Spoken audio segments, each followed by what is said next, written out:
Howrah DRM অফিসের কর্মীর মৃত্যু ঘিরে উত্তেজনা। কাজের চাপে অসুস্থ হয়ে মৃত্যু, দাবি পরিবারের। ঘটনাকে কেন্দ্র করে উত্তেজনা ডিআরএম অফিসে। প্রতিবাদে পার্সোনেল বিভাগের অফিসারদের ঘেরাও করতে চলেছেন কর্মীরা।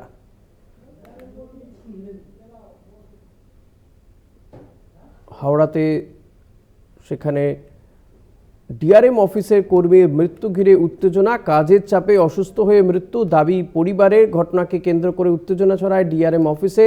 প্রতিবাদে পার্সোনেল বিভাগের অফিসারদের ঘেরাও করতে চলেছেন কর্মীরা। প্রতিনিধি জগন্নাথ সামন্ত রয়েছেন আমার সঙ্গে টেলিফোনে।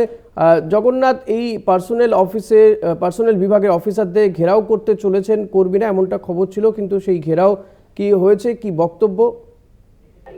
দেখো, সমস্ত কর্মীরাই একজোট হয়ে রয়ে বিক্ষোভ দেখাচ্ছে এবং বিক্ষোভ দেখার কারণ একটাই, যে যেভাবে কর্মীদের ওপর অত্যাচার, শুধু অত্যাচার না, যে কাজের চাপ দেয়া এবং সেই কর্মীরা বারবার বলছে যে তিনি অসুস্থ ছিলেন, তা সত্ত্বেও তাকে কাজ করানো হয়েছে এবং লিখিত চিঠি দিয়ে বলা হয়েছে যে অবিলম্বে কাজে যদি যোগ না দেওয়া হয় তাহলে তার বিরুদ্ধে বিভাগীয় তদন্ত নেওয়া হবে। অর্থাৎ এতটাই অমানবিক এই রেলের আধিকারিকরা, তার জন্য আজকে বাধ্য হয়ে বাকি যারা কর্মচারীরা রয়েছে তারা সকলেই আন্দোলনে নেমেছেন। প্রায় কয়েকশো কর্মী একেবারে ডিপার্টমেন্টের ভেতরে তারা বিক্ষোভ এবং আধিকারিককে ঘিরে তারা স্লোগান দেওয়া, যে আগামীকালে যদি কোনো কর্মীর ওপর এইরকম অত্যাচার হয়, কোনো রকম ভাবে যদি কর্মীদের প্রতি এরকম অবিচার হয়, তাহলে তারা প্রতিরোধ করবে। এবং প্রতিরোধ শুধু নয়, যেভাবে কর্মচারীদের কোনো রকম কথা শোনা হয় না, যে কর্মচারীদের ওপর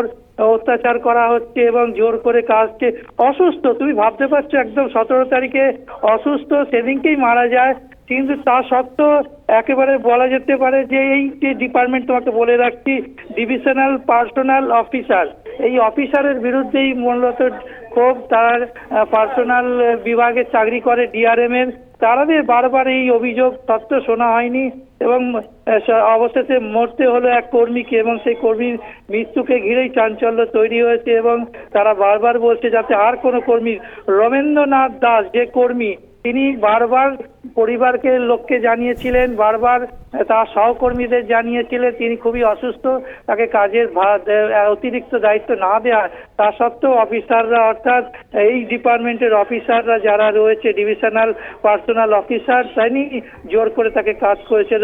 হর্ষ কুমার গর্গ তিনি এই নির্দেশ দিয়েছেন এবং লিখিত চিঠি দেওয়া যেদিনকে দিয়েছিলেন সেদিনকেই মৃত্যু ঘটেছে। এই নিয়ে আজকে বিক্ষোভ তুমি দেখতেই পাবে, সমস্ত কর্মচারীরা, ডিপার্টমেন্টের কর্মচারীরা একযোগে 1 ঘন্টা ঘর তার অফিস ঘিরে রেখে দিয়েছিল এবং বিক্ষোভ সমাবেশে সামিল হয়েছে।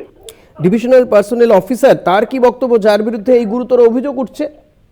দেখো, তিনি একেবারে মুখে কুলু পেতেছে, তিনি কারোর সঙ্গে কথাও বলছেন না এবং যারা কর্মচারী তাদের সঙ্গেও কথা বলতে চাইছেন না, কিন্তু তারা লিখিতভাবে জানতে চেয়েছে যে অবিলম্বে জানাতে হবে যে বাকি কর্মীদের ওপর যে অতিরিক্ত কাজের চাপ, বোঝা চাপিয়ে দেওয়া এবং প্রায় অত্যাচার করা, ছুটির পরেও কাজ করানো, বিভিন্ন যে অভিযোগ, সেই অভিযোগ যাতে অবিলম্বে লিখিত না দিলে তারা আগামী দিনে বড়সড় আন্দোলনে যাবে। তবে এই মুহূর্তে ডিভিশনাল পার্সোনাল যে অফিসার, তিনি এই মুহূর্তে কোনো মুখ খুলতে চাননি। ধন্যবাদ জগন্নাথ। কথা বলছিলাম প্রতিনিধি জগন্নাথ সামন্তর সঙ্গে।